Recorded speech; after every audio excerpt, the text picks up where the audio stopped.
Segredos, poder, perigo. Olha só, hoje a gente vai desembaraçar uma teia de conexões bem complexa.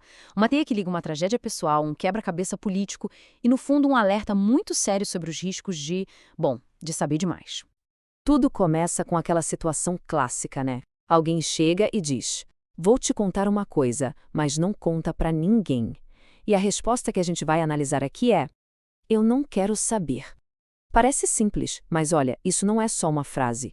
É uma filosofia de vida, é uma recusa consciente de entrar no mundo dos segredos. E como a gente vai ver, talvez seja a chave para a sobrevivência. Então vamos lá.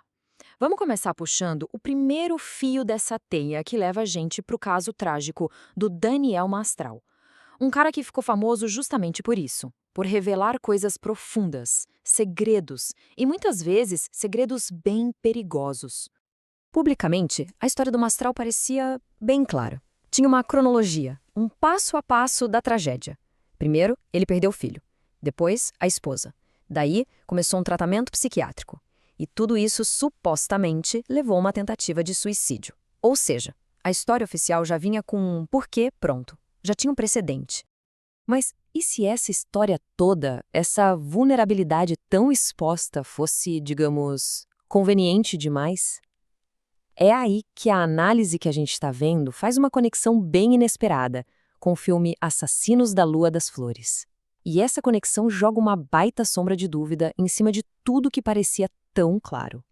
A lógica dessa comparação é de arrepiar. Pensa bem, se uma pessoa já tem todo um histórico público de depressão, de sofrimento, fica muito mais fácil fazer uma coisa ruim parecer um ato de desespero, né?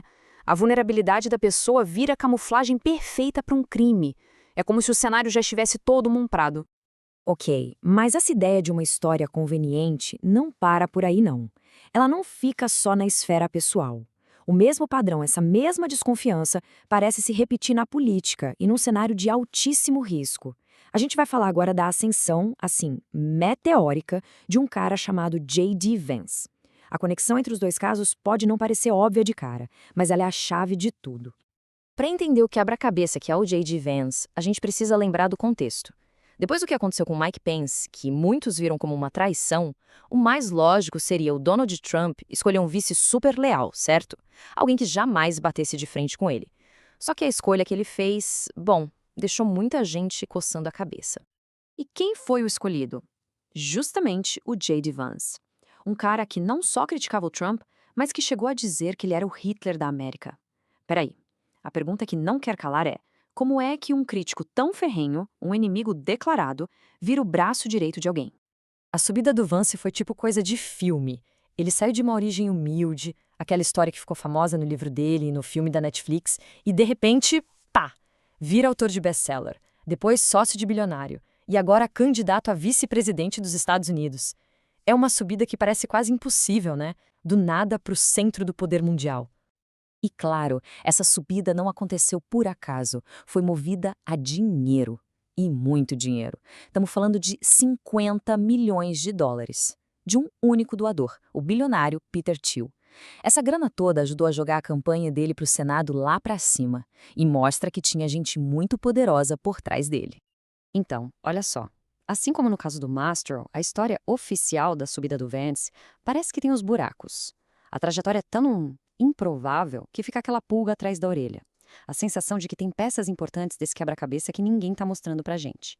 Beleza. Então o que liga uma tragédia pessoal com uma ascensão política tão estranha? O elo, o ponto de conexão, é um princípio fundamental. Um princípio que o narrador da nossa fonte aprendeu na pele, na carreira militar dele. O simples e puro perigo de saber das coisas. No mundo da espionagem, da inteligência, quando alguém sabe demais, essa pessoa vira o que eles chamam de liability. É um termo em inglês que significa um passivo, um risco, um problema. A pessoa vira tipo um arquivo vivo, andando por aí com informações que podem ferrar com operações inteiras, com gente muito poderosa. E o que acontece com arquivos? Eles podem vazar, ser roubados ou, no pior cenário, podem ser apagados. E o narrador da fonte que a gente está analisando sabe disso muito bem. Ele era instrutor num curso avançado de operações psicológicas do Exército. Justamente por estar nesse meio, ele tomou uma decisão muito consciente na carreira dele: ficar longe, bem longe, do mundo da inteligência e da espionagem. E o motivo era um só, mas era uma questão de sobrevivência. Lembra daquela frase do começo? Eu não quero saber. Pois é, a filosofia dele era exatamente essa. Eu não quero saber o que não é para eu saber. Porque a partir do momento que se tem uma informação secreta, a pessoa vira um alvo.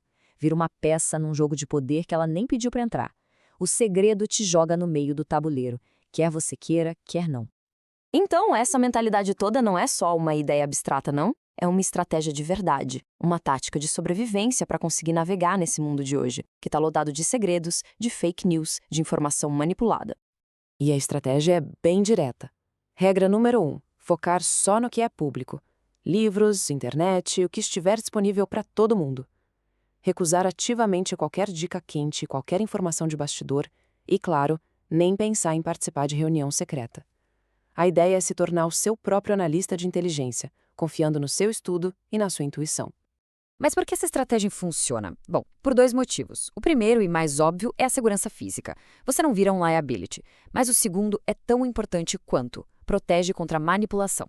Pensa só, no mundo da espionagem, muita dica que chega por baixo dos panos é, na verdade, desinformação. É uma isca para te levar para o caminho errado. Então, segundo essa lógica, confiar só na própria pesquisa é o jeito mais seguro de não ser enganado.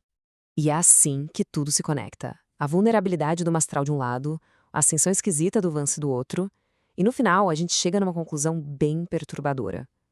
No mundo que parece funcionar na base de segredos, talvez o mais seguro não seja saber de tudo. Talvez seja justamente o contrário, escolher, de propósito, o que não saber. Fica a pergunta no ar: será que no fim das contas, a ignorância seletiva é a melhor forma de proteção que existe?